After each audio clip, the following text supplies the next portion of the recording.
tukso sa pananatili ni Jonathan Kuminga hanggang ngayon sa team ng Golden State Warriors. Inaasahan na nga ng iilang mga eksperto na muling magkakaroon nito ng breakout season, na kung saan sa pagkakaroon nga ng struggle sa performance na Andrew Wiggins at Klay Thompson, siya nga ang pansamantalang sumalo sa trabaho ng kanilang mga veteran players upang matulungan ng two-time MVP na si Stephen Curry nitong nakaraang season. Ganun pa man ngayong nagkaroon ng malaking balasahan sa kanilang team ngayong off-season, hindi na nga maitatago pa na mas bibigat ang pressure kay Jonathan Kuminga dahil siya na nga ang inaasahan na mag-i-step up at tutulong sa two-time MVP na si Stephen Curry.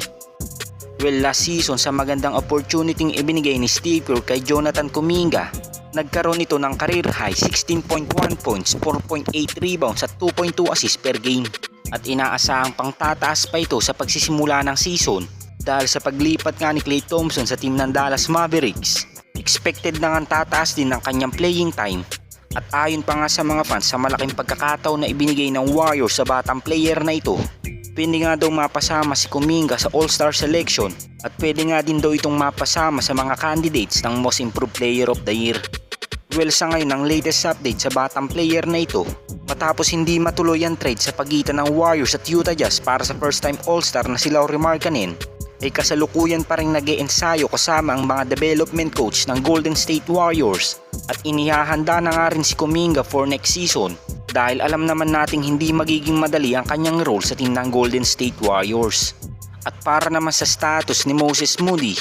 isa nga rin ang batang player na ito sa hinahanda ng Warriors front office dahil expected na nga rin na magkakaroon nito ng mataas-taas na minuto sa paglalaro dahil sa paglipat nga ni Klay sa Dallas Mavericks kasama si Kyrie Irving at Luka Doncic. Mas maipapakita na nga ni Moses Moody kung ano ang kaya niyang gawin sa loob ng court at hindi na nga ito magiging limitado pa sa kanyang playing time dahil si Buddy Hield nga lang ang inaasahang kapalitan nito sa kanilang posisyon. At ginigiit na rin ng mga fans na oras na nga daw para gamitin ang batang player na ito next season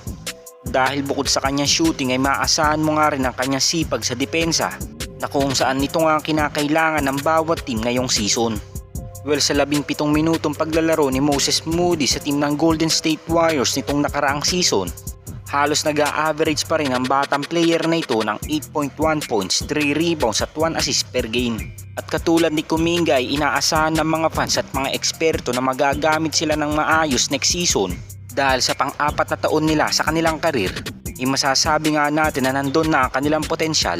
Ngunit dahil sa lalim na meron ng lineup ng Warriors nitong nakaraang season, hindi na nga sila gaanong nagagamit si Steve Kerr ng maayos sa kanilang team. Kayo mga Lods, napapanahon na ba para bigyan ng mahabang minuto si Jonathan Kuminga at Moses Moody next season? Comment down below lang mga Lods.